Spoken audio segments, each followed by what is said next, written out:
All right, so we're live. So lesson 8.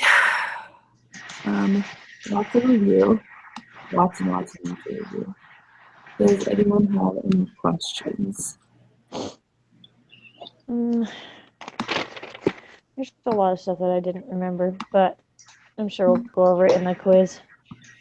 Yeah. Did everybody watch the review or attend the review with you? I'm in the middle of watching it right now. Yeah.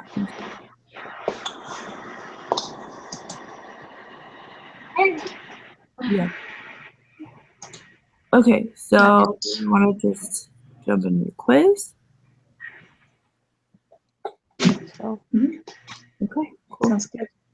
Did you say we're doing the quiz now? Yes, ma'am. Sorry, I can barely talk. It's okay. You know how that is.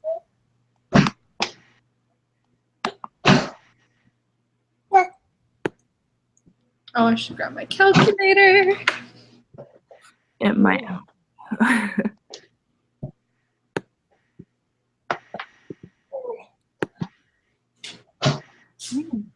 Hi.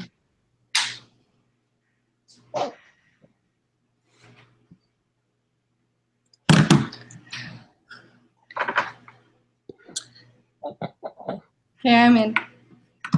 Awesome. Okay, so my order is Courtney, Maddie, Marianne, and me. Is that okay? sounds good. This one has something different at the beginning. So you can grab the normal probability applet. You need to be an SPSS. Purchases. Huh? What? Do you want me to start reading at question 2? Yeah. Okay. Oh, this is interesting. It says you should take this quiz once before you meet with your group and then a second time with your group. But I did not know that. that was not in the actual instructions. You would have had to go into the quiz to even find that out. Yeah. Am I missing something? Okay, question 2. Which of the following variables are categorical? So it's not a number, it's going to be a category. So I think it's a toothpaste one because that was in the book. Yep. Does everyone agree? Yep. Okay. Cool. Number 3. The mean IQ test score in the United States is 100. 20 randomly selected statistics students took an IQ test, and the mean of their score was 112. Which of the following statements is/are true? Oh, so it can be multiple ones. So Yeah. perimeter is the number of the data for the entire population, but a statistic is just a sample. Yeah. So that means 112 is a statistic. Yeah. And 100 is a parameter. Uh-huh.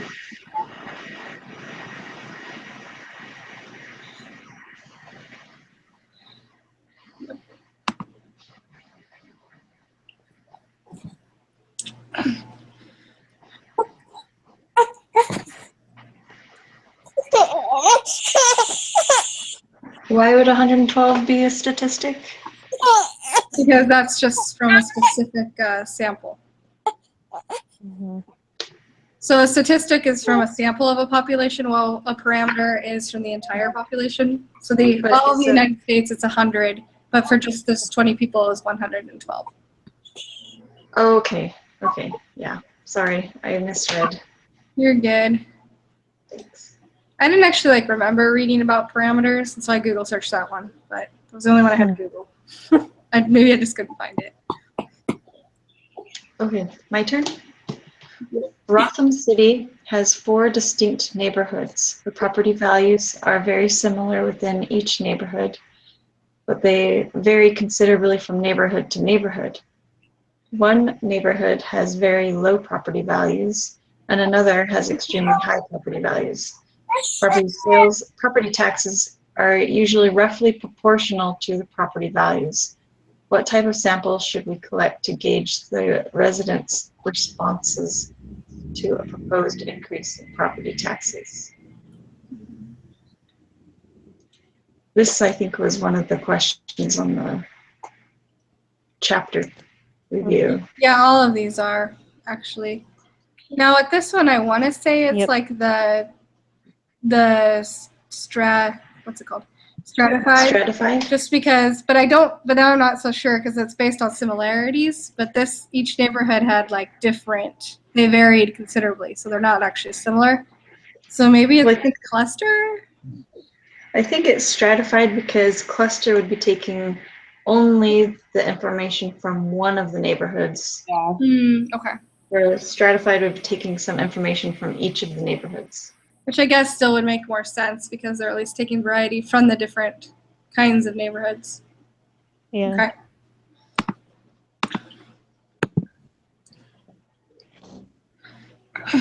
Okay. Question 5.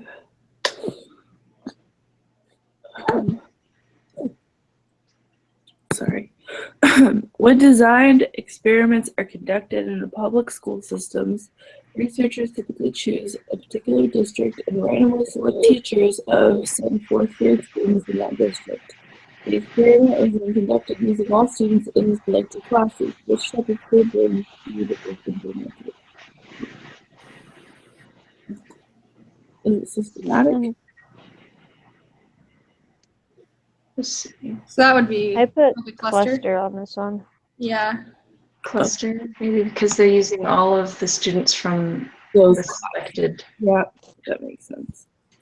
And they're all in the same type of group. Okay. At a school fundraiser, the name of every person who attended was entered into a drawing. At the end of the evening, 6 names were selected to receive door prizes. Which type of sampling scheme was implemented?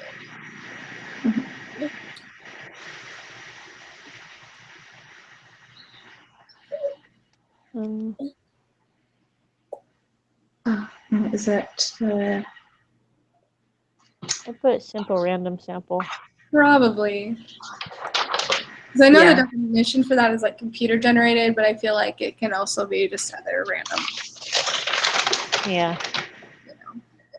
Yeah, I don't. Yeah.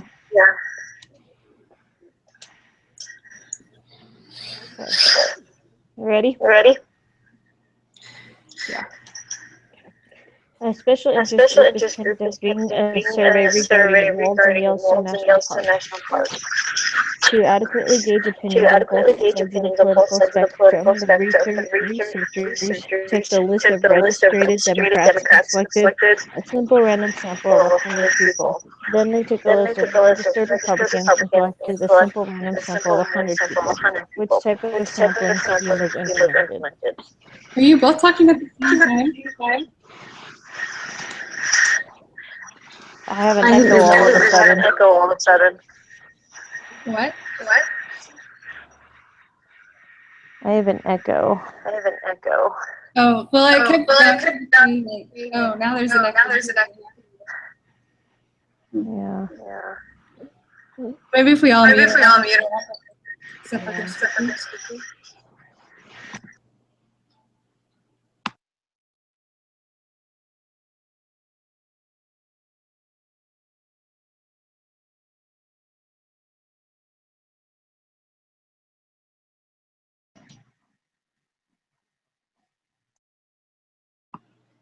I have to read that question again. It was just way too like double voice that I didn't think I followed.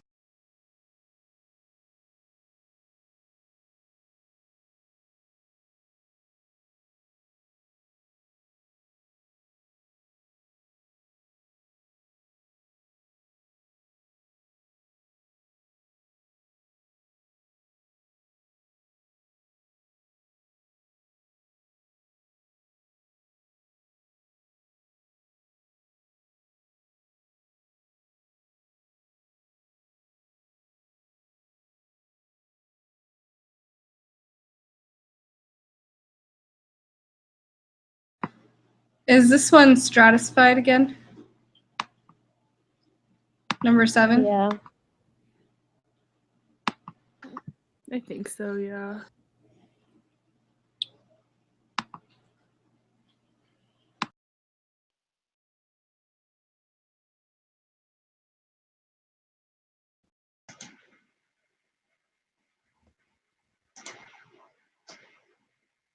Okay, are we ready for the next one? I have a question. This is just me looking at the science of a test usually. But I would think that they would ask a question that responded to each type of sampling instead of having 2 stratified, but there's not a single systematic one. So do you think we might have accidentally marked one that should be systematic wrong? I was wondering that. Huh? I was wondering that too. Like maybe the first one's echo.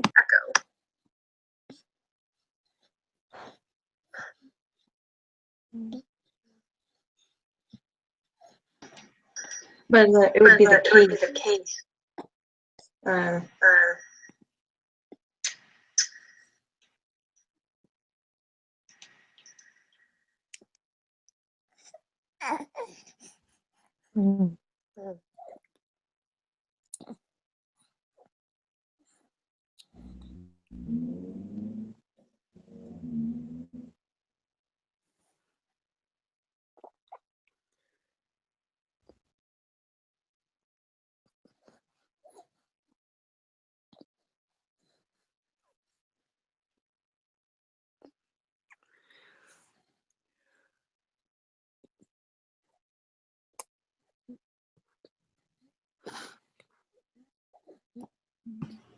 I mean, number 4 might be systematic.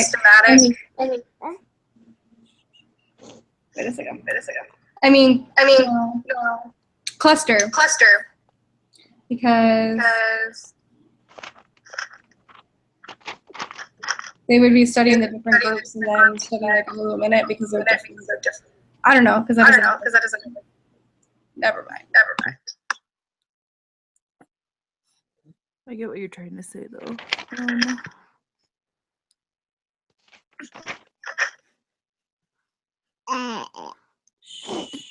There's definitely not a systematic sample. It's probably just part of like a trick almost. I hate to say it that I way. think so. Okay.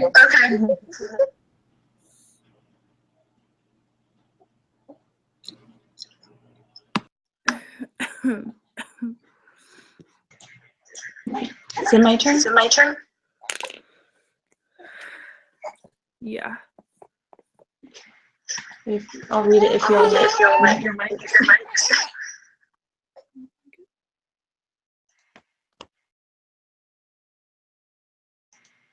Okay, a survey was taken of purchases at Crossroads.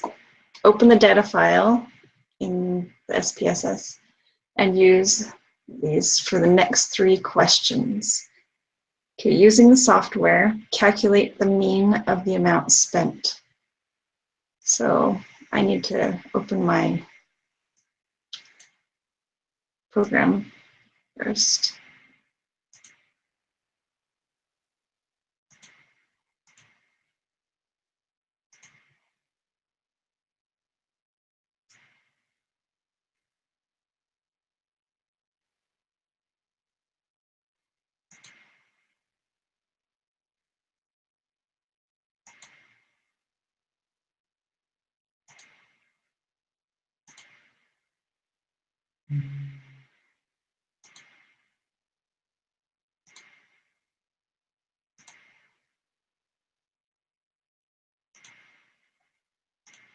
Okay, and I'm assuming we use the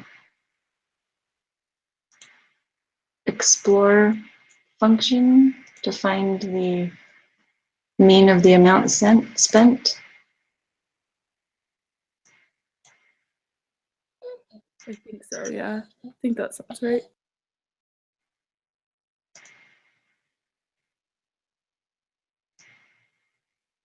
Okay.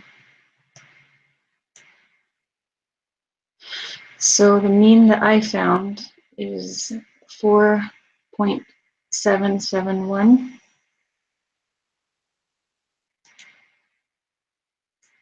That's what I have.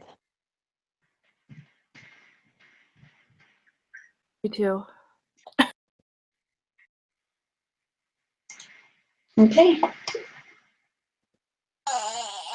Okay. Sorry. Hey. Shh. Okay. Using the software, calculate the standard deviation of the amount spent. Round to 3 decimals.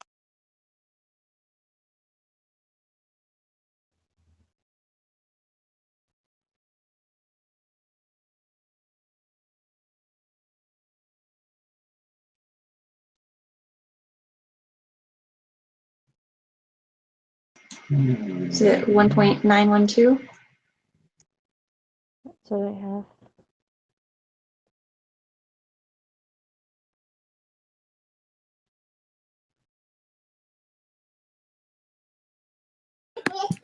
Yeah, this is 1.912.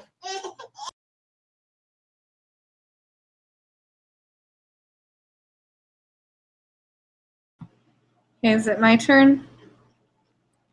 All right. Start by creating a histogram of the amount spent in crossword purchases. Then mark the following statement as true or false. So to make a histogram, we do graphs, legacy, histogram.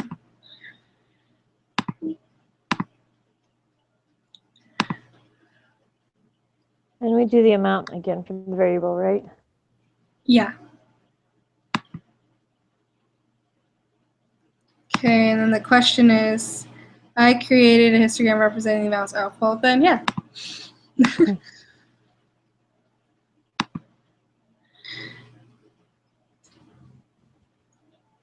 Okay. Everybody good? Yep. I'll mute. Or wait, I don't hear any more feedback. I think it's coming from Nicole's. Oh. I haven't finished the histogram one yet. Okay, we can give you a couple minutes.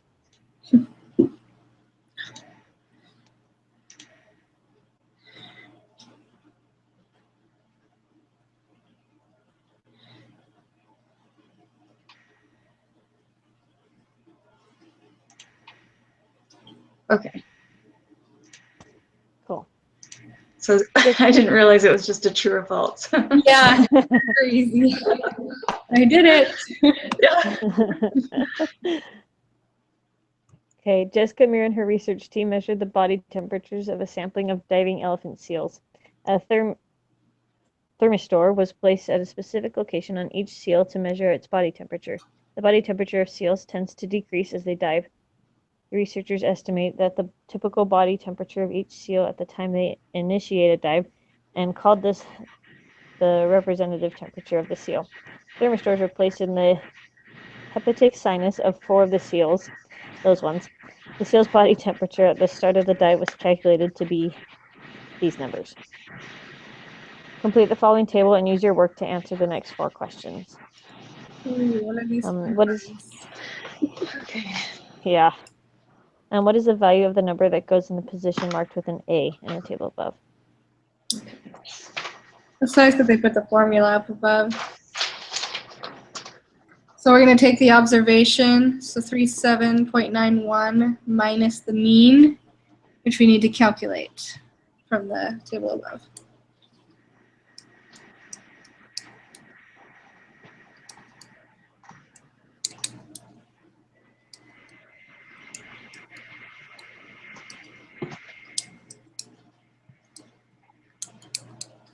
Okay, I got 38.08 for the mean.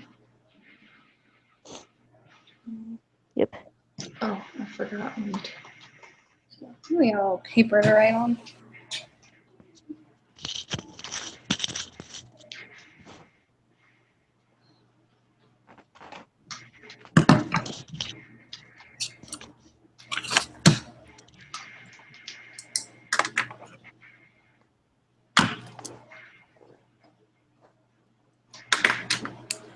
So that means 37.91 minus 38.0. So that's a negative 0.17 for A. Yeah. This is This one says 3 decimals though. what? So It needs to be 3 decimal places. Yeah, so would that just be negative 0.170? Maybe they want us to actually plug in 38.075 specifically as the I mean. got 0.165 negative and Yeah, that's what I got too. Yeah, negative Um, 0.166. So that's yeah. what happens if you don't round it. Got it. Okay. Yeah. I hate it when it could be either or. Yeah. Okay, and then B, so we have to do the same thing for the line right under A to be able to find B. Uh-huh.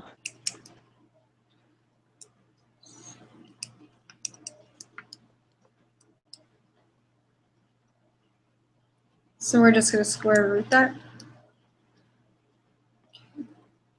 Do we square it or square root? It's just squared. We square root later on when you get the standard deviation. I got 0.681.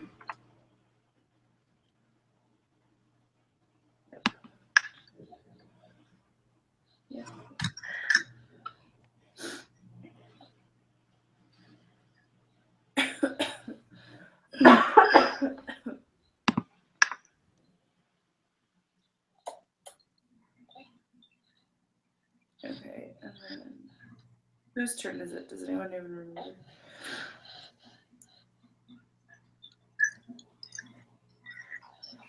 I'll just go. Okay, so 13.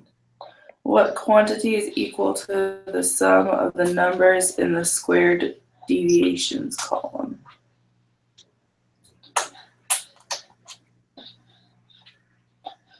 Is this one the variance? Is this one the variance? Maybe it wants us to actually add them all and then find out what the number matches if the standard deviation.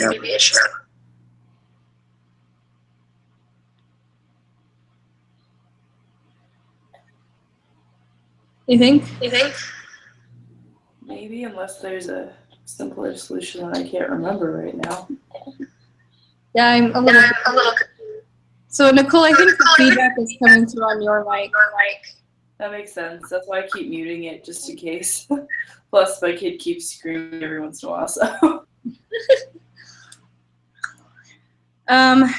Yeah, so I'm just wondering if we have to do it all or if this is like, if that's overcomplicating it. Well, there's no number answer for this one. So I was looking at the definition of when we first started learning how to do standard deviations by hand. Mm-hmm. The sum of the third column, you do that and then you divide it by n minus 1, and that's the sample variance. That's true. I put variance on the other time, but I don't know if that's The quantity is equal to the sum of the numbers in the standard deviations column. I agree. Okay.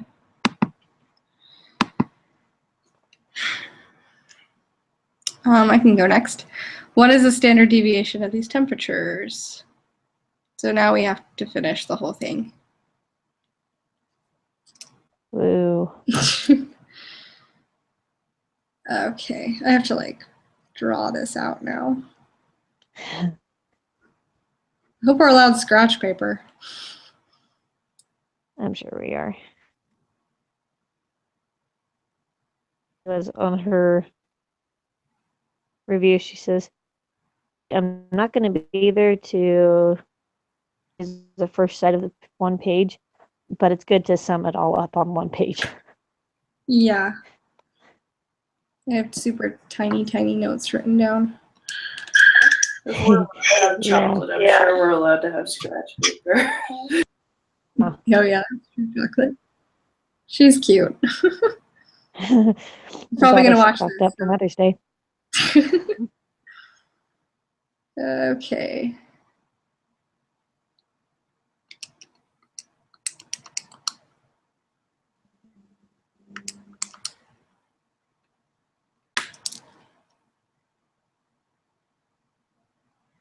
So for the first one on the third column, I got 0.0272. Is that right? I'm not even there yet.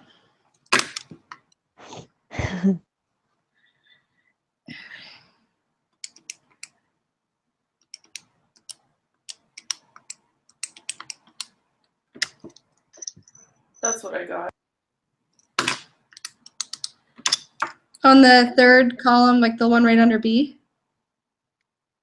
And the one right above B. Oh, right above B. Oh, just kidding. I got negative 0.027. Is that what you said? Yeah. Yes, but yours will be positive since you probably forgot to put the negative Oh, in I didn't do the parentheses. That's true. at the beginning.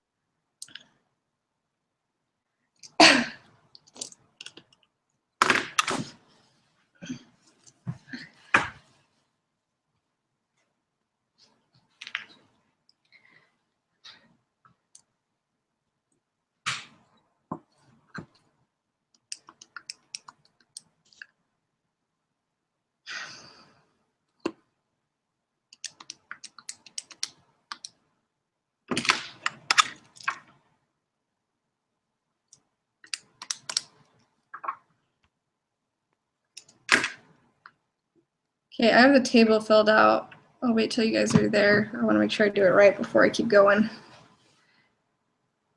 Yeah.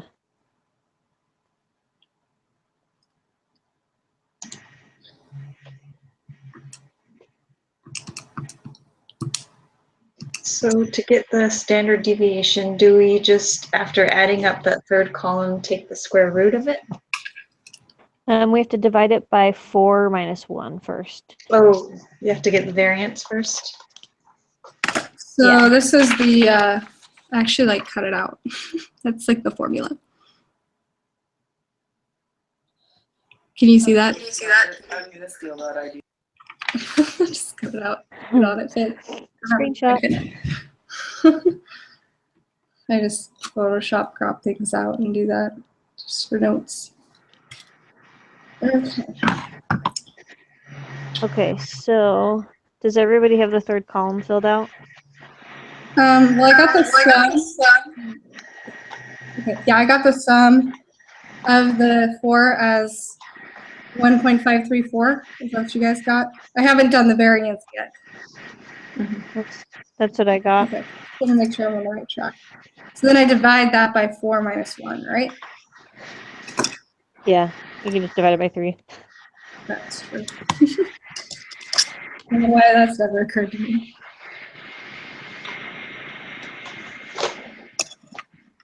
And then we square root that answer. Yeah. Okay.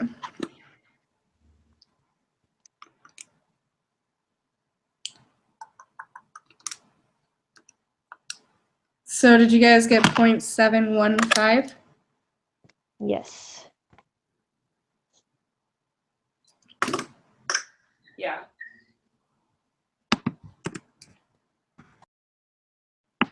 Great. Yes. Okay. Are you ready for question 15?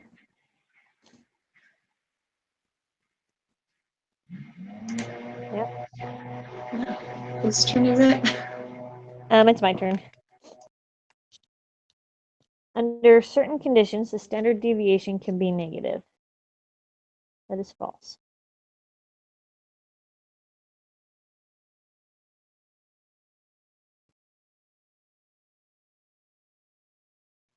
Wait, really quick. For 14, we got 0.715, right? Yeah. Okay. I was like, wait, I totally forgot.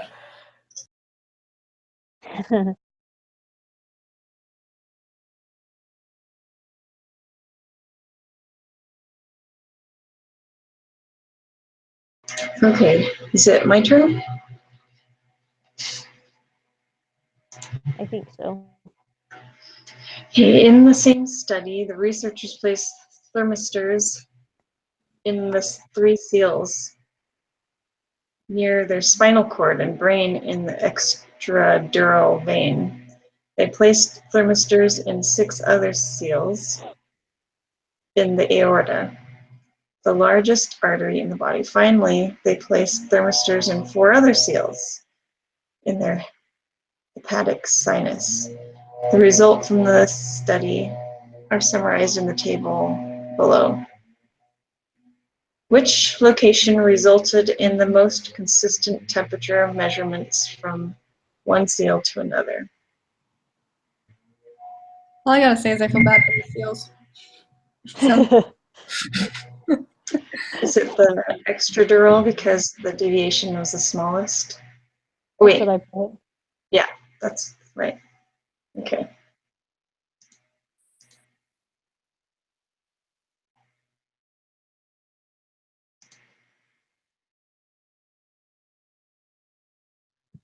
Okay, are we ready for the next one? Yep. Okay. The number of hours students spent studying for an exam were recorded. The data are represented in the box plot below. Use this box plot to answer the next 2 questions. What is the third quartile? Q3. That's 8, right?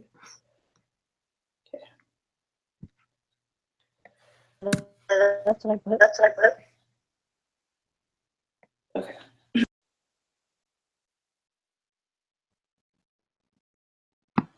okay. What percentage of the data lies between 4 hours and 8 hours? Note, list the number as a percent and not a decimal, and don't include the percent sign. Okay. What percentage of the data lies? Well, if it's in quartiles, then shouldn't that be like 50%? So it's going from 25% to 75%? That's what I put, but I have no idea if that's right or not.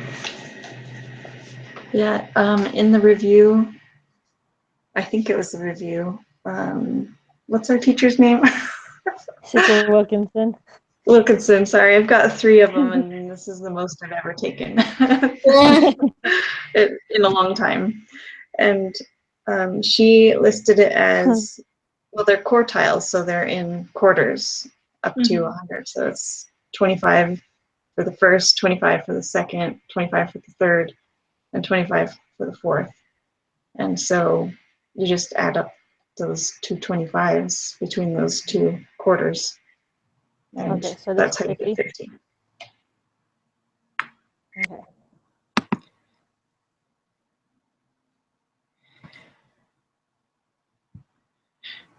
So it is 50.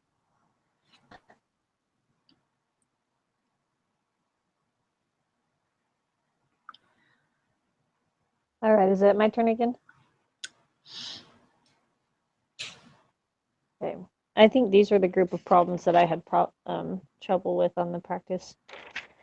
So, an observation from a normally distributed population is considered unusual if it is more than 2 standard deviations away from the mean. There are several contaminants that can harm a city's water supply.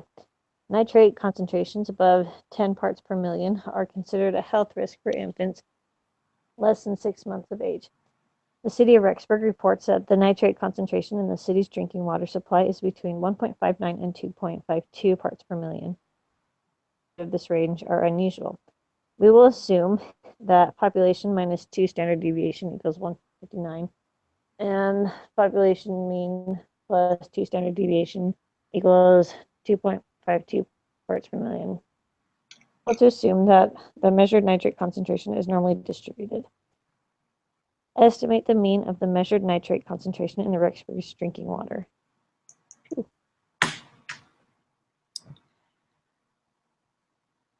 Okay.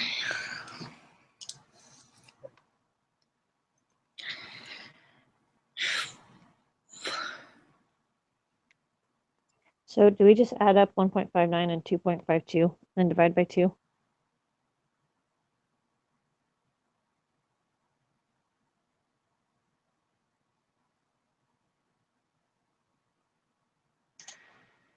This is what I did. I think it's 68, or I mean 95%. It has to do with that rule because it's +2 and -2 Hmm. standard deviations. Yeah, but it's asking to measure the mean. Yeah, I'm still piecing that part together, but I'm just recognizing that maybe this has to do with that rule. Yeah, I think so.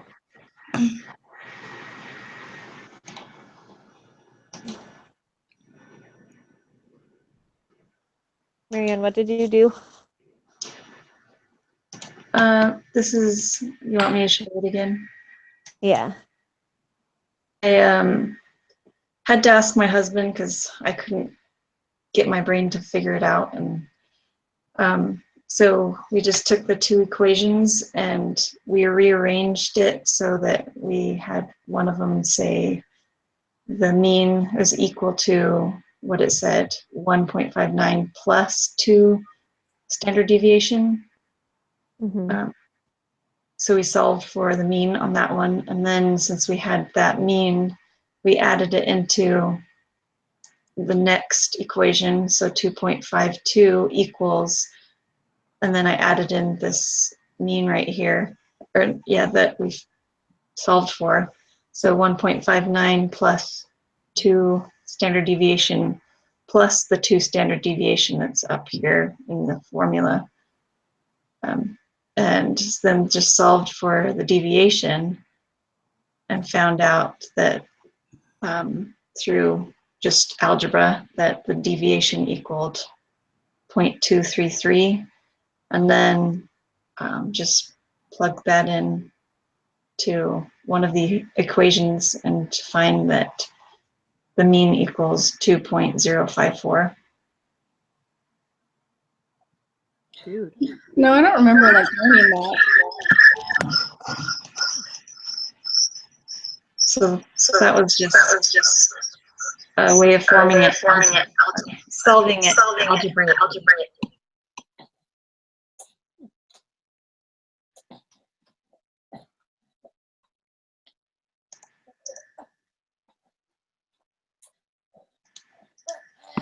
I'm confused by the law.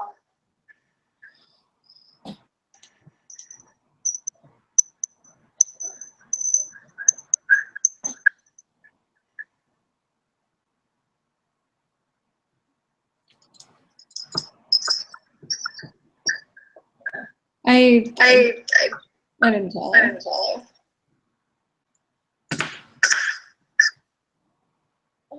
Nicole, can you read?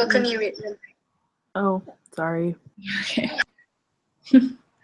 Yeah, I don't understand where you got like the mean, because it doesn't say anywhere that 2.52 is the mean. I took the two equations and wrote them out separately. So I wrote out the two equations. Here, let me see if I can try to show you how I did it. Does it make sense to everyone else? Do you guys all? I just feel like I don't remember learning that way at all in the class. So I wrote it out like this. I said 1.59 equals I use my symbols. 1.59 equals mean minus 2,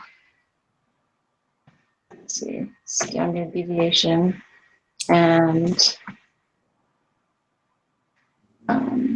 2.52 equals mean minus, or sorry, plus 2 standard deviation. And then I took one of those equations and solved for the mean. So I said, I'm going to take this equation, I'm going to just do it over here and say, okay, 1.59, I'm going to subtract or add, because I'm using the, You're putting it on the other side. yeah, putting on 2 equals Mm. the mean. Mhm. And so then I use that and I stick it inside of this one. So down here, I'm going to say 2.52 equals, and then I'm going to stick in Parenthesis that one. this part right here into that mean. So 1.59 plus 2 deviation, and then continue on adding this part in over here plus 2 deviation, and then continue to solve for it. Saying 2.52 equals 1.59 plus 4, and then solving even more, 2.52 subtract 1.59 equals 4, and that equals, let's see, 0.93, which equals 4 standard deviation, and then 0.93 divided by 4 equals standard deviation, which then equals 0.233 equals standard deviation. So once you have that, then you can put it into one of these equations and say, okay, so 1.59 equals mu minus 2 times 0.233, and then solve for mu,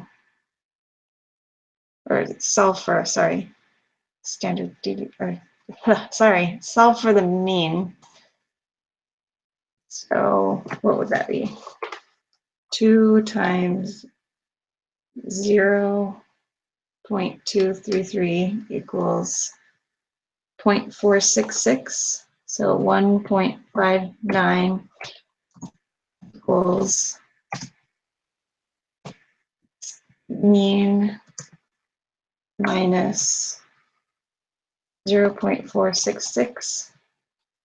Then add that on. So 1.59 plus 0.466 equals 2. I guess 2.056. I don't know. I don't know where I got the. Let's see. Does that sound right?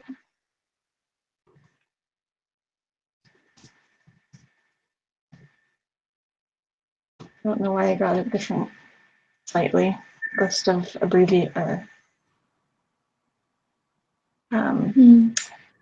must have shortened it somewhere along the way. But you think your calculations are right in the blue highlighted one? Oh, that's what I think I calculated, yeah.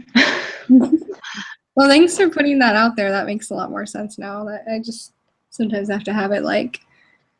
Let's see. But, Let me make sure I calculated these right. I just pulled some of these out. Like, let's see, 2.52 minus 1.59 equals 0.93, which divided by 4 is, so maybe I didn't. So 0.93 divided by 4 is actually 0.2325. So 25. 2325. So maybe I don't know if I didn't. That's a 0.233 would change it. Yeah, so maybe I didn't, oh, what's the word I'm looking for? Round it, that's what I'm looking for. Maybe I didn't round it when I did this part. So it ended up being 0.2056. But it's positive? No, it's negative, right? Positive?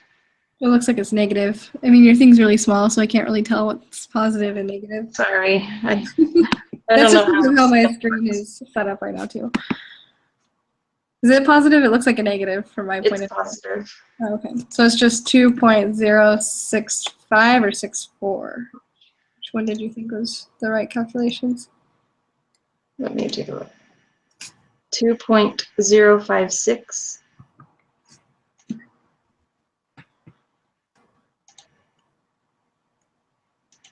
Well, I screenshotted your math equation, so I'm gonna have to study that out more. So I got it down. But thanks for doing that.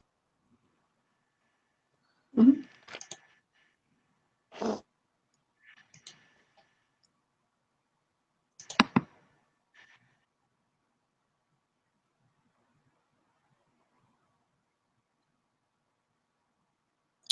So the standard deviation on question 20 be the same standard deviation you had found within that as well? Yes, yes, I think so. Which it was 0.233.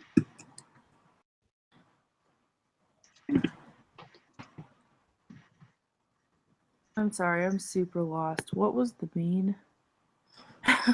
19. It's 0.2. Sorry, two 2.056. Would you mind putting your equation thing up so I can screenshot it too, please? Mhm. Thank you. This is what it looks like. This right here is the mean, and this was the standard deviation. Okay, thank you.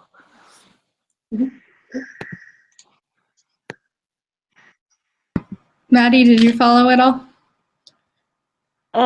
A little bit. I went back to lesson 5. I'm looking at the book right now to see if it explains this, because I don't remember learning how to even get the mean from Yeah. these two. Neither. I mean, So I'm thankfully looking right Mary now to figured it see. out, but I think the question also Yeah. confuses me.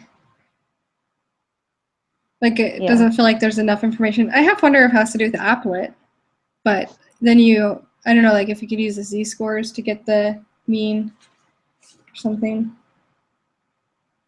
Maybe, because this part is from lesson 5, and the whole lesson is using the applet.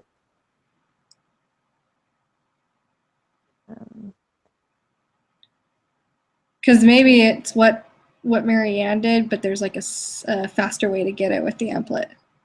Yeah, that's what I'm thinking.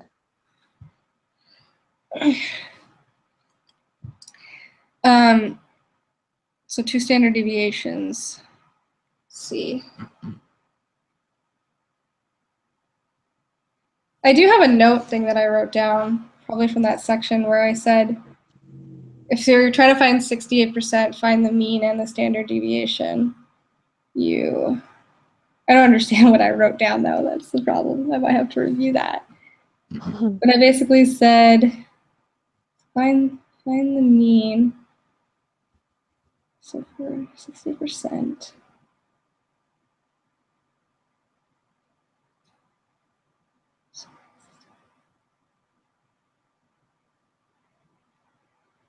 Well, 68% is between the two values, 2.52 and 1.59. Do you think those might be z-scores actually? And that we treat each one differently to find like the area? I don't know. I'm like, It's possible. I mean, the z-score is the value minus the mean divided by the standard deviation. I mean, they look like z-scores. They have the, Yeah. but they're not calling it that. So I'm just thinking if they were z-scores and you plug each one by itself into the applet, highlight, no. I just don't understand finding the mean. Like I'm Yeah. thinking area that tells us that 68% of it.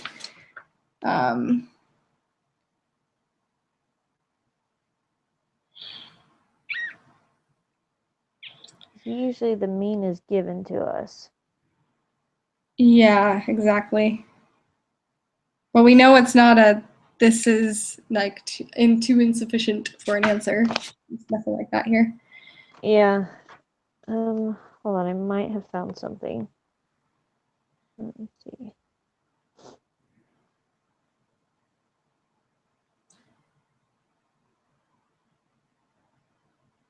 Do we have a sample size?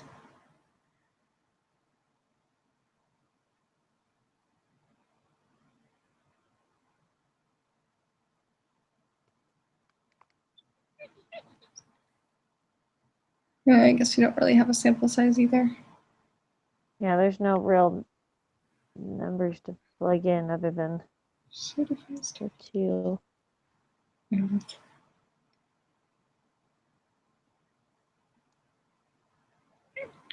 Okay, it's not that.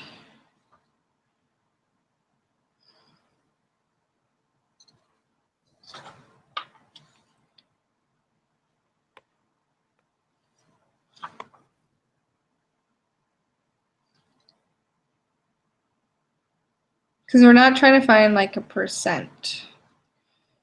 No. So it's not that. I'm looking through like all my instructions and stuff because I took notes from like every type of question we had on the all the homework. Yeah. So I feel like it should be in here. Mm-hmm. It's in my notes, and it's just crowded.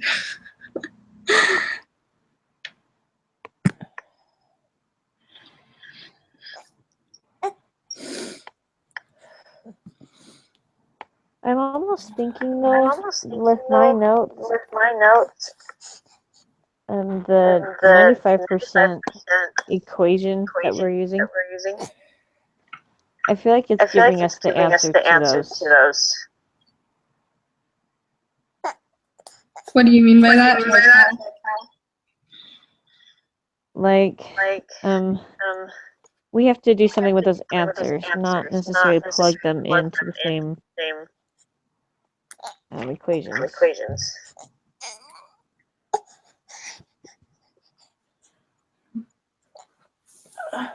But so how are you getting through with the 95?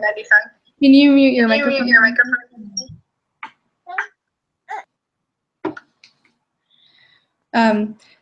I'm just confused about what are you saying that we use the 95% rule, or we're not? We're kind of forgetting about that. That's just happenstance, and we're working with just those numbers. Well, if you look at the equations in the book, it gives us the u minus 2 sigma, and then since there's no other I guess way to figure out what the standard deviation is to plug that in to get another answer. I think we're supposed to use the answers from I think we're supposed to use 1.59 and 2.52, and the equation equals those answers. So like the population mean minus 2 standard deviation equals 159. So I'm still trying to find, because what I did, I just took those two numbers and found the mean from those two. I don't think that's right, but that's the only way I could figure out how to find a mean.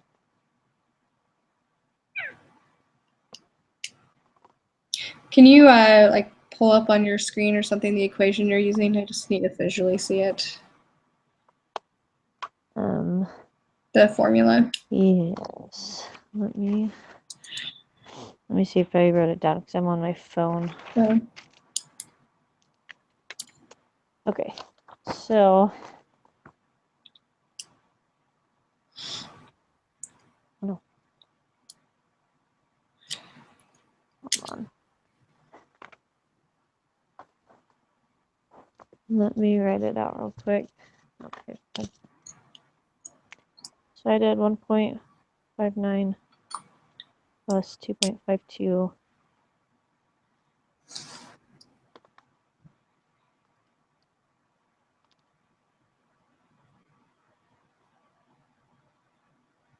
Oh, dang it.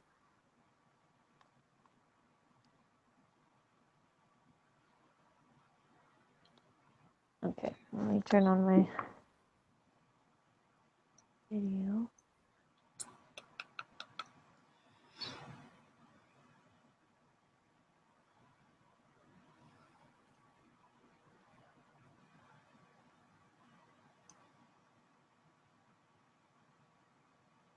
There we go. Okay. Can you see that whole equation? yeah, I can see it all.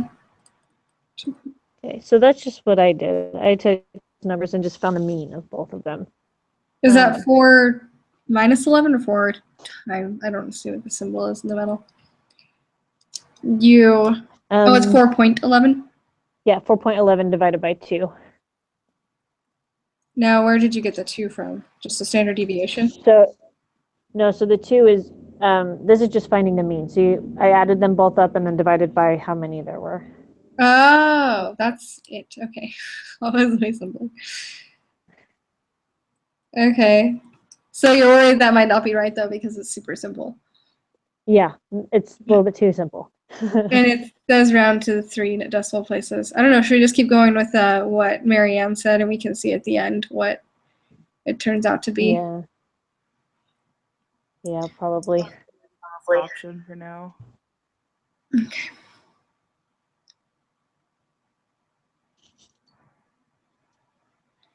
68%? What? Question 21. Between what two measured nitrate concentrations do approximately 68% of the data values lie? Well, we only know where 95% of it lies.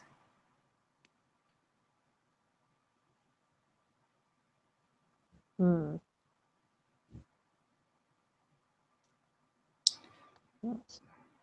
Mm.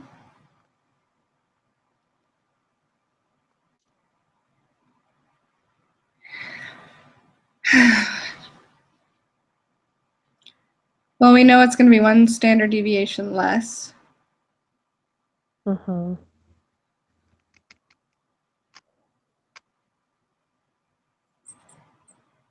So no matter what, it's going to be, 1 is going to be smaller than 1.59 and the other will be smaller than 2.52.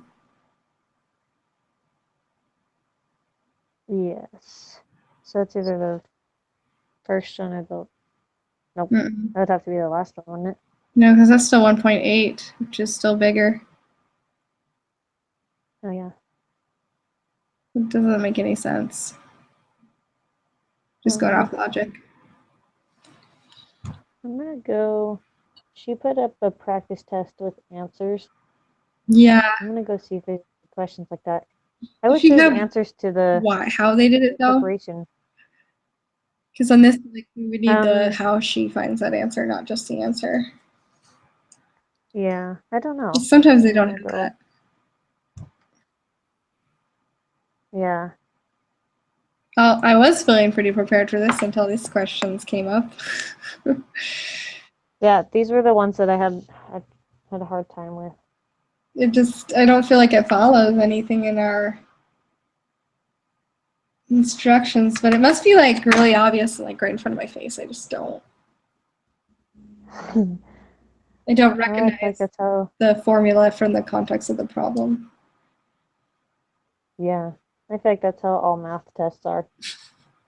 It's the practicing class and the homework is easy, and then you get to the test and it's not the same. And I think it's worth like 60% of our grade, too.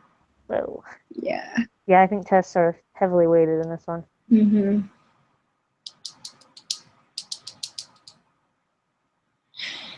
Mm.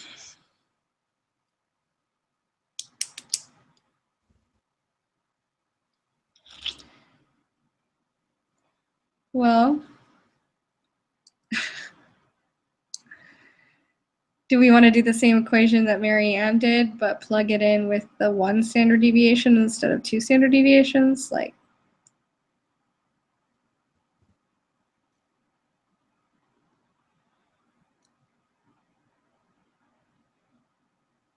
I don't know. Do you have any ideas, Mary Ann?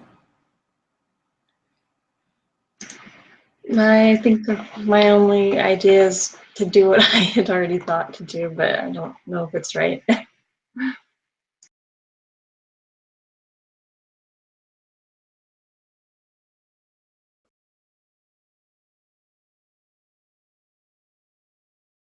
Well, at this point, it's the only thing we have to go on, really. So are we just going to guess for the first time? We usually are pretty good, but I guess our track record. It's okay every once in a while if we just have to guess and we're all not sure.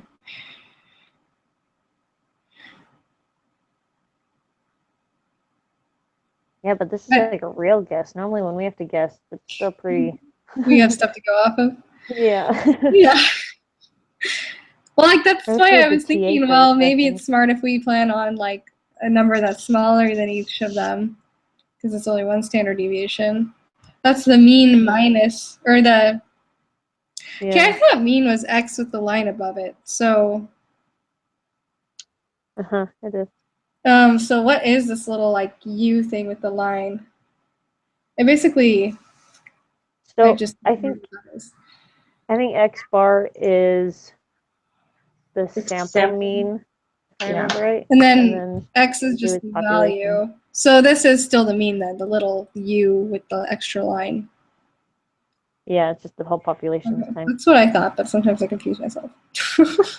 Oh, I do too with these. And I have to didn't go back know, every time to do Mary Ann, homework. you suddenly put in like math symbols into Word. That was new to me. I don't even know. I want to try that out now because I never knew you could do that. It's under the, if you look at your fonts and type in symbols. I don't know how you can type that in. I'm going to search it. Well, meaning the font is called symbols, and the mean is just M, and So you have to know all the code for it, basically. Yeah, the standard deviation is S. Man, it's not letting me type anything. Symbol. So if I type M, it's supposed to show up. Yeah. Oh, cool! It worked. So cool. I was getting so frustrated. That's another reason why I keep like photoshopping the symbols out and plugging it into my notes because I didn't know how to type it. And then I was like writing down like the little U with the little like slide and this thing. Like I was trying to describe it and it was making things so confusing. Thank you. Okay, I'm not seeing anything on this preparation test with the same questions. Really? Yeah. That makes me feel better about the real test. Yeah. Because this is like totally over my head right now. I feel like I've literally looked at every single one of my notes and everything I wrote down because I prepped for the test yesterday. I wrote down everything that I thought I might have some confusion on or that at least wasn't obvious to me, and I had nothing on here that applies to that. Yeah. I kind of want to guess the like 1.3 or the 1.8 one. I don't know why.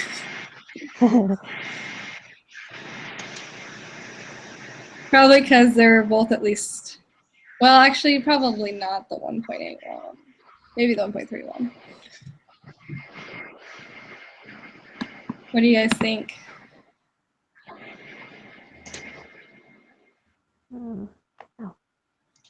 I think it's 1.8. You think it's 1.8, and why do you think that? Just because it follows the same things I calculated earlier. But, So you plugged in like the 1? yeah, I plugged them in, and that's what I got. Okay. Well, let's go with that then.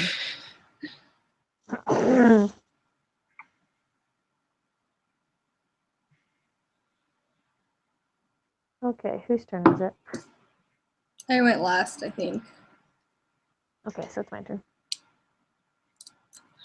And the admissions committee for most Masters of Business Administration programs require the graduate management admission test for new students. It has been shown that the scores on the GMAT are normally distributed with a mean of 542.3 and a standard deviation of 120.54.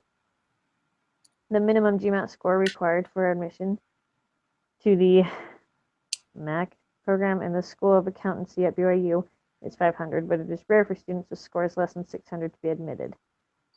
What is the probability that a randomly selected student will score 542.3 on the GMAT? Okay, this one I was really confused because normally you take this number, subtract the mean from it, and then divide by the standard deviation. So you can't divide 0 by something. Oh, the mean. The mean is the same.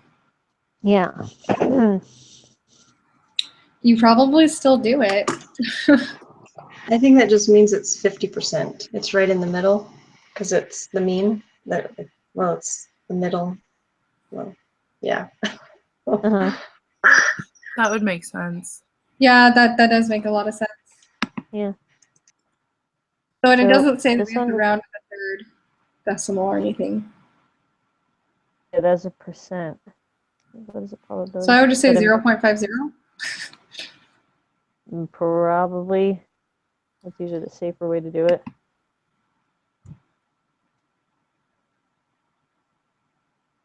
I guess they just want us to understand the science of it too. So sometimes these questions aren't always in math. They want us to know and think about it, just like Nicole said, that it's probably 50.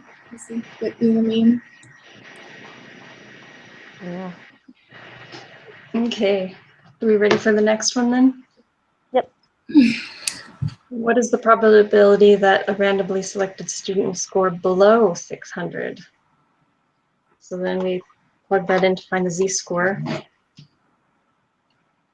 And it's below, so we're gonna plug that into the applet afterwards, huh? Uh-huh. Yeah.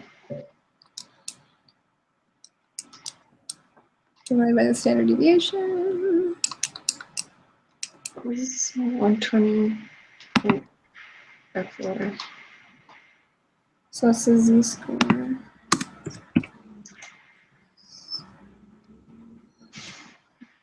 Let's see, what was the question again?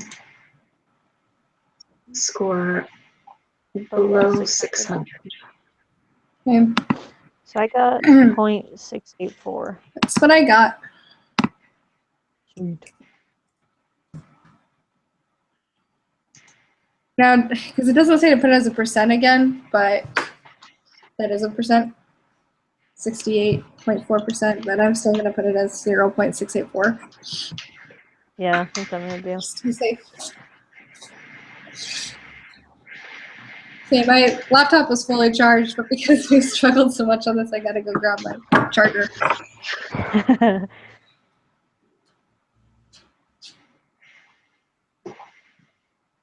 Okay, yeah, that's what I got. Okay. 684. Yeah. Nicole, is that what you got? Yes. Sorry, I'm trying not to talk as much so there's not feedback. You're good. Just want to make sure you're not falling behind.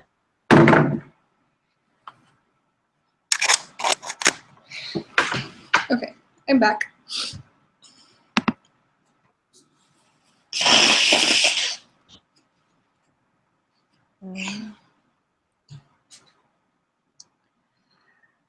What is the probability that a randomly selected student will score 600 or above? Well, then we just select the other part, right? I think so. I got 0.316. Yep.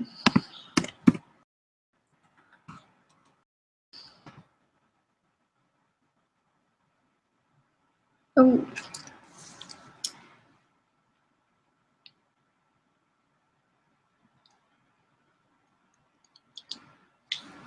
Okay.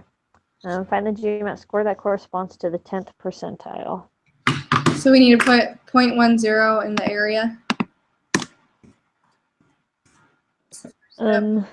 This one we have to solve for x on the z-score. Yeah, so the z-score, we're looking at what, negative 1.28 in the applet? That's a good question.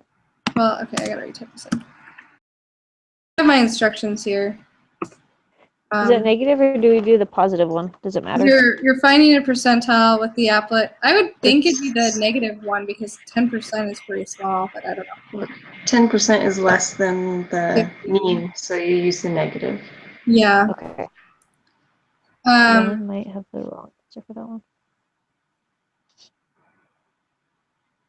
although in my instructions, I could have been basing this off of a bigger percentile, but I did say that you take the z-score on the bottom right. Yeah, let me find.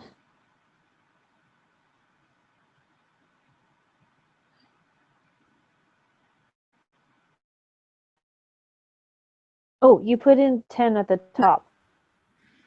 And that's where you get the 10%. And then you use the positive z-score, I believe.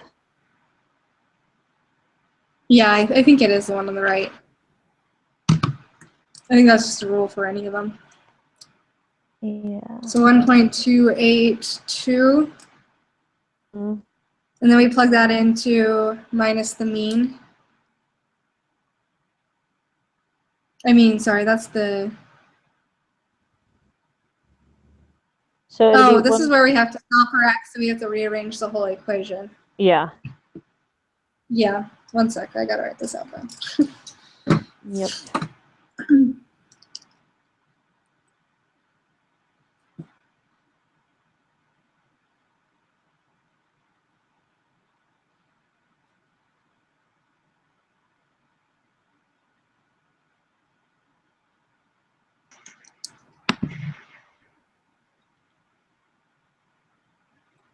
But if you use the positive one, wouldn't you end up getting the 90th percentile instead of...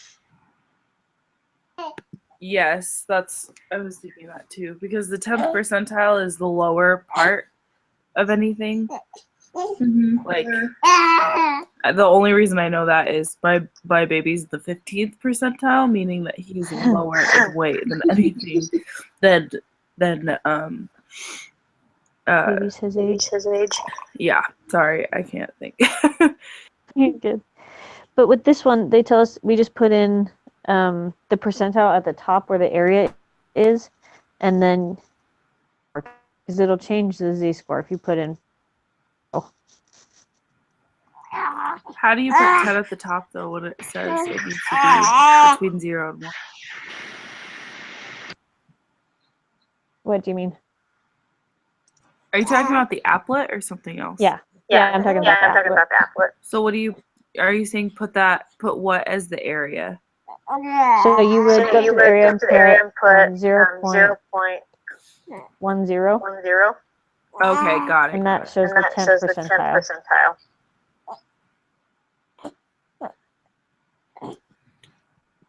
And it's just the stuff all to the left, right?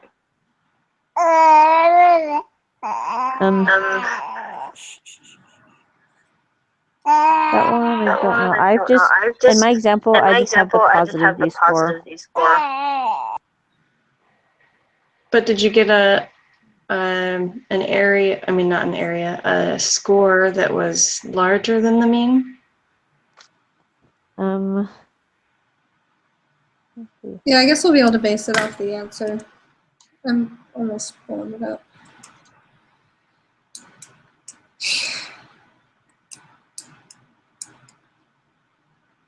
Yeah, I got 696. That's what I got. And it would make sense that it should be a very high score because they're only 10% likely to get that score. They're basically above average, right? Because it's the test score. Can someone go over? But 10% is supposed to be lower than the rest of it. That would be like if people were getting greater than 90%. Mm-hmm. Okay, that makes sense. Well, I'm gonna plug it into the negative z-score as well and try both out. Yeah, see what that does.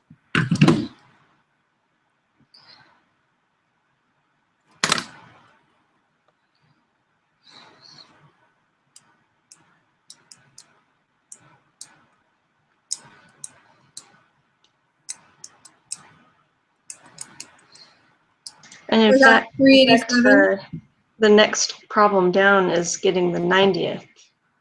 So 697 would be the 90th, and 388 would be the 10th, because we're rounding to a whole number. Uh-huh. So question 25 is getting the 10th, and question 26 is getting the 90th. Well, I think 26 might be different. I mean, it might end up being the same answer, but it'd be good to type in the 0.90 into the area on the applet and check the z-score first before we confirm that. The z-score will be the same thing, just positive. Okay. Okay, you're right. All right, so 388 and then 6. Oh, I deleted it, darn it. Oh, 697. 0.388. And then, oh wait, no.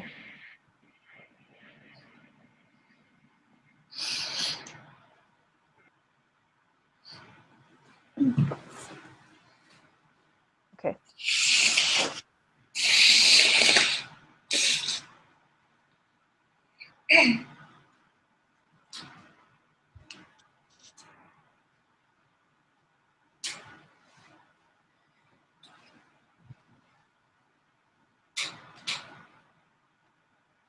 All right, whose turn is it? I'm super lost as to what you. I just don't understand how to do that, I guess, the GMAT. Okay, I can explain it to you if you get so you are finding the percentile, which is basically, if you're looking at question 25, the 10th percent of the area. So you type that into the area on that probability app, 0.10. That's the 10th percentile of 1. And then you're going to look at the negative z-score, because you're on the lower end of the spectrum, below the mean. And you just select the left part from that line, from that one. And, well, you don't really have to select it, but you just take that z-score and plug it into the equation, which is z-score equals x minus mean divided by the deviation. And then you have to get x on one side. And you already have the mean and the deviation in the equation. And when you do all that, you come up with those numbers. Okay, thank you. I knew it, but I couldn't remember how to do that one. Mm-hmm. Okay, 27. Find the first quartile of the distribution of GMAT scores. So does that mean we're going to type in 0.25 into the area? I think so, yeah. And do the same thing. So z-score is negative 0.67. 0.674 is what I got. 4. But isn't it the negative one because, again, it's below? Yeah. Yes. Equals x minus 542.3, which is the mean, divided by the standard deviation. And then we have to solve for x.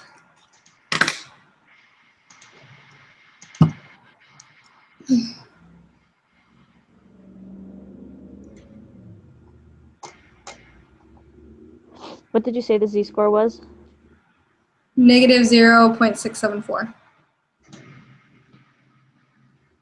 Okay, now I'm lost.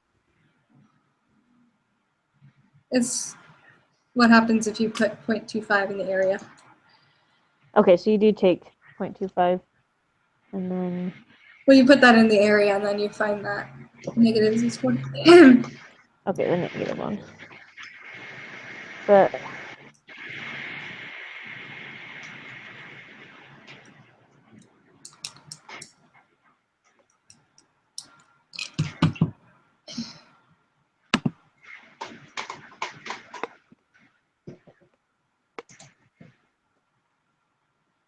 Did you get 461? That makes a lot more sense, but I did not get that, so I'm trying to figure out what I did wrong. I got like 623, and I'm like, that's too high. I plugged in the z-score, and then like the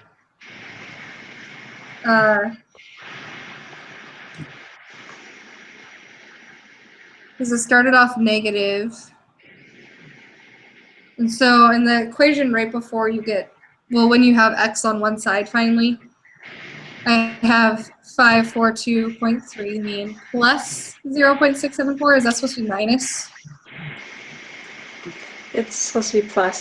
So you have 0.6. What was the point? Negative 0.674. 0.674 multiplied by 120.54 Yeah, plus so that's exactly what I did. 542.3. That's like the last step when x is all on one side. But I got a way higher number, and I'm not sure why. okay, Well, 120.54 times negative 0.674 is a negative. Oh, because minusing. So the mean is supposed to be negative. Then no. I'm trying to figure this out. okay, my applet didn't give me the same z-scores. You might need to Did hit you- enter, like clear it out and hit enter, just to reset it. I've heard that problem. Kind of obnoxious. How do you know when you're testing it's giving you the right stuff? Okay, so you put in 0.25 in the area, Uh-huh. negative 1.150.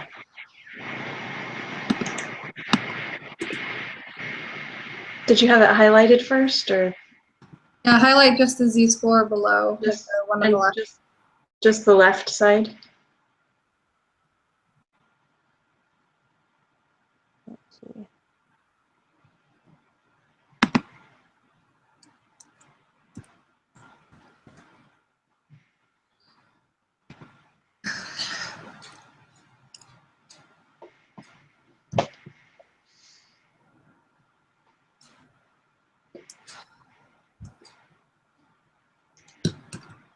Okay, I'm just gonna exit out really quick and restart it. See if that'll help.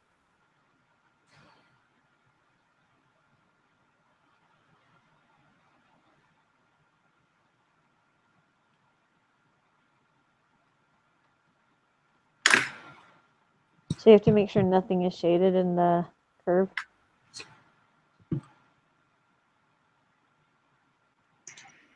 I think we shade it first and then type in the percentage.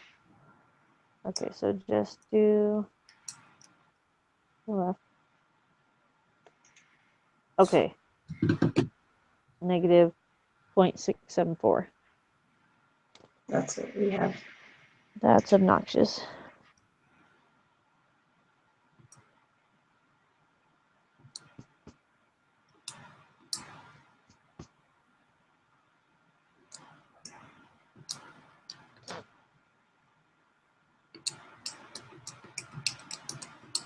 Okay, I got the 461 finally. I did type something wrong. So it's 0.164, what you said? What's 0.164? I'm asking what you just said. Oh, no, the I heard you wrong. answer is 461. 461, okay. Guys, we're almost done. Wait, this is taking forever. I know. I can't imagine what the test is going to be like. I know. Oh man, I hope is the everyone has average a time big it bag of takes. chocolate. Yeah, this is about the average time. We've been working on this for an hour and a half. Well, but I feel like the real test has more than 31 questions. Yeah, she said it's about 40. All it takes is getting stuck on one problem and you're just like shot. Uh-huh. I usually just like skip the hard ones and conduct them later and decide if they're worth my time, if I'm ever really going to get an answer if I can or not in the end, so Right. that I don't, if it's a time test especially. So. Yeah. Yeah. Then number 28 is the same thing except using the third quartile. Okay. So 0.75. So now Yeah, we're so going the- 0.674. No, wait, I must need to. yeah. 0.674 Yeah, is what that's I got for the z-score. So it's just the opposite because it's going to be positive. So that would be the 620, whatever answer I had already that I now 624? Yeah. Something like that, yeah. I'm going to replug it in now just to make sure I'm practicing. Okay, so this time you just type in, wait, are we shading the middle and the second area? You're basically Yeah. just doing the same thing, but you're going to add it instead of make it a negative, instead of minusing it from the mean.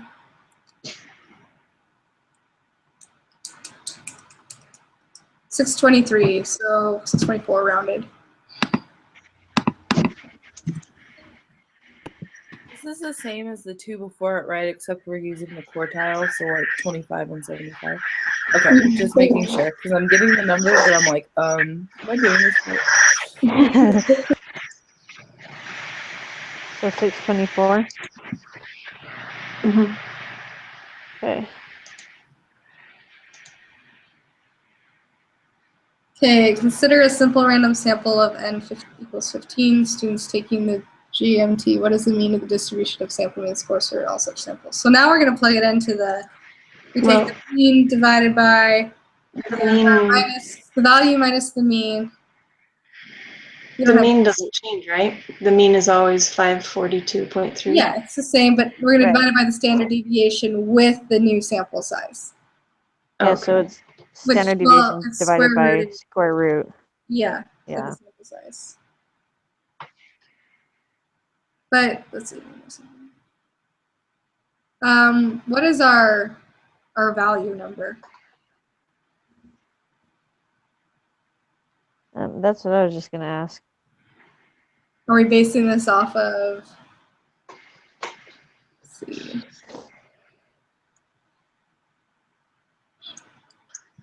Is it the required score for BYU?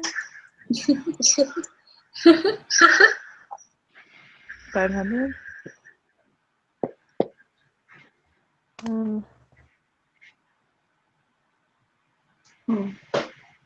For all such samples?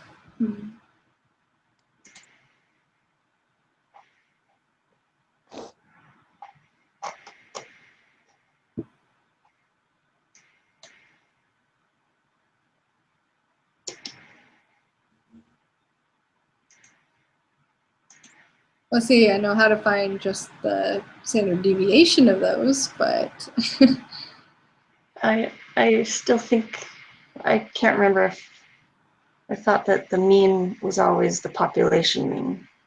Yeah, I don't think the mean changes, so I think it's still 542.3. so this is just, so, yes. And then the next one, we need to figure out the standard deviation, so we would just go, we only need the standard deviation of that, so we just take 120.54 and divide it by the square root of 15, right? Yeah. Right. I got 31.123. Yeah, that's what I got too. Where did we find the sample size? Sweet. The what? The value. The what? I mean, to do this equation? The 29.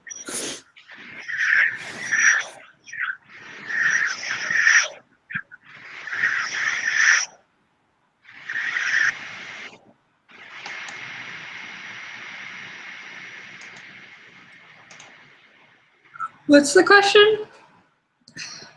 I'm asking, where did we find the value for 29? For Do the equation. 20 died? What? 29, sorry. All we did is we know that because there's a large enough sample to begin with, in the population sample, that it would just be the same mean. Right? Although, it's because it's normally distributed, I think.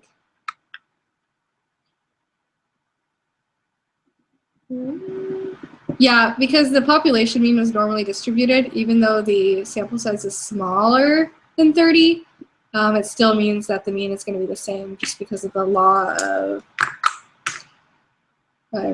because of the central limit theorem, right? That's the one that deals with population.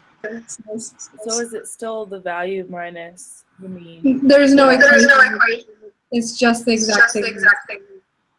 Oh, okay. So what? So it's We're 5. still using the numbers from earlier.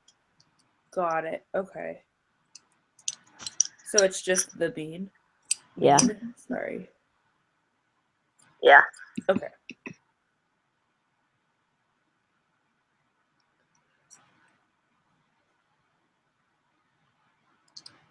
Okay, I'll read the last one.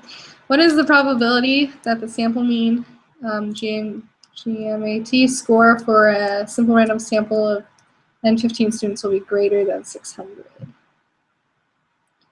So we're going to take that same equation, do 600 minus the mean, divided by the standard deviation with the sample size 15, and then we're going to plug that into that z-score into the probability app, and we're going to take the area of it, right?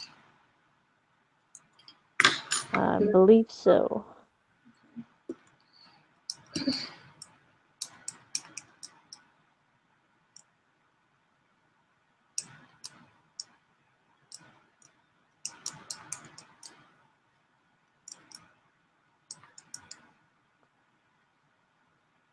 So I got 0.032.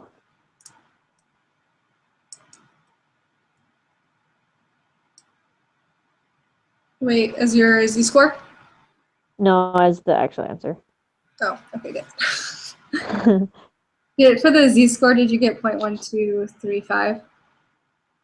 I got 1.854. I felt like that was wrong. I'm going to try typing this in. Better. I'm also using an old calculator that I can't see the whole process, so I could have typed it in wrong.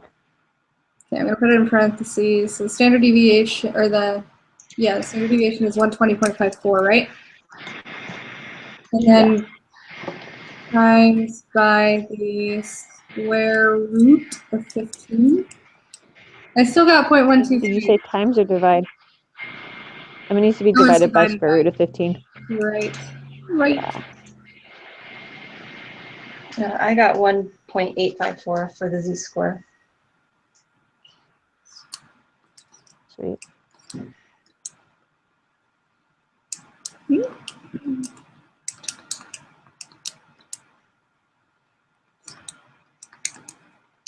1.854, right? Yes. Which makes the area 0.968. I think it means greater than 600. Oh, so yeah. just, I just selected Yeah. it. So 0.031. Well, 0.032. Yeah.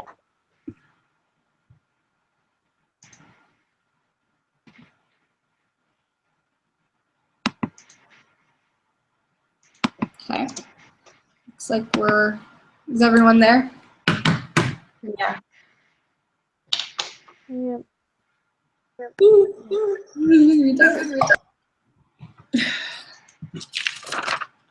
Well, shall we see our fate? Guess so. I'm pretty nervous about this one, actually. Yeah, seriously.